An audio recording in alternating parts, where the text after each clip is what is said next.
suprantu, kad manęs vis dar klauso. Labai paprasta.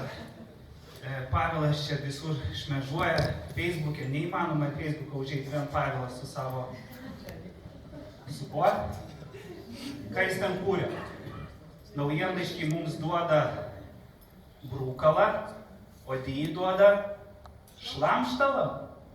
Pabandom pažiūrėti giliau. Okay. Tai nieks nėra aišku iš tikrųjų tas Pavelo kurtas turinys, visur svetainėse.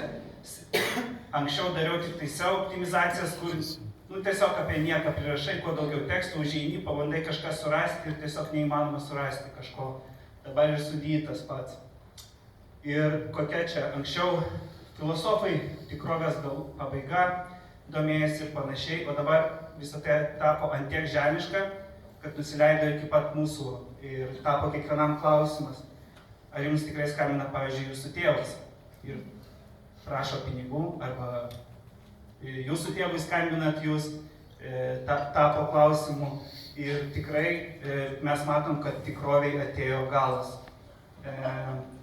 Luka Dončičius į Lakers žinią sužinojom, kas atsitiko. Ne, wow, kaip gerai, fainai, o kas nuhakino paskyrą X-o, nes nieks netiki tiesiog. Antiek žinios yra jų tiek daug, kad mums tapo tiesiog kiekviena žinia neaiški.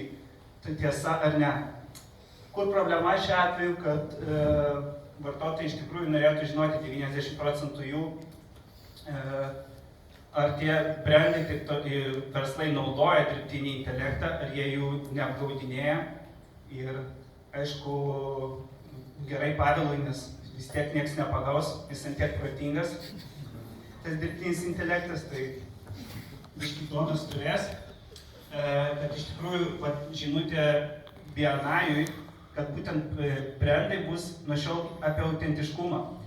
Ir tie mūsų, kurie BNI sugebėsim parodyti save, mes gausim daug didesnę grąžą, negu anksčiau gaudavome. Nes jeigu dabar paleisi reklamą internete, nieks nepatikės, arba patikės, bet vis tiek tai didelės įmonės, jų tiek daug tų reklamų, jos pusė jų netikros, pusė jų meluoja, tai iš tikrųjų tai reikėtų tik dar labiau pasidžiaugti, kad turėsim BNI-ų ir tai bus vienintelis aktyvus būdas save kaip ir parodyti.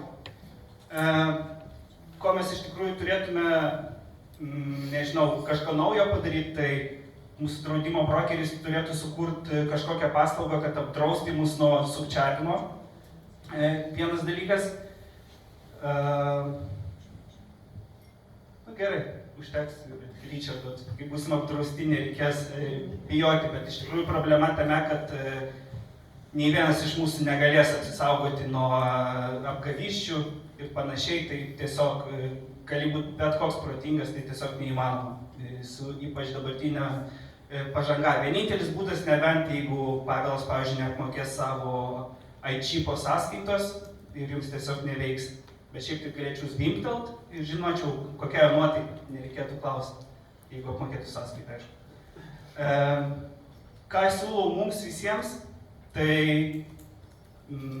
išsiskirti, nes prasto turinio ir taip yra daug. Tai vienintelė galimybė mums tapti virš to prasto turinio ir iš tikrųjų dabar yra pati geriausia galimybė, nes tapti matomu yra žymiai lengviau, kai yra tiek daug nekokybiško turinio ir tau reikia tik šiek tiek geriau padaryti ir tavęs klausys, kaip manęs dabar. Iš tikrųjų, naujas standartas atsiranda, tai ir aš, kur juos siūlau naudotis, tai kaip turim be jokių taip tai kainuoja papildomai, bet taip mes negalim atsispirti tiems nes jie skanus, visokie E621, mononatrio gliutamatai ir taip toliau, iškart skanu, su DI irgi skanu, bet rekomenduoju atsispirti. Rekomenduoju atsispirti tai pagundai. O Pavelui galiu, aišku, pasakyti, kad viskas gerai, dirbtinis intelektas tikrai stiprės, jo poreikis tikrai didės. Čia tik mums, sakau, apsisaugoti, o visi kiti tegul kenčia.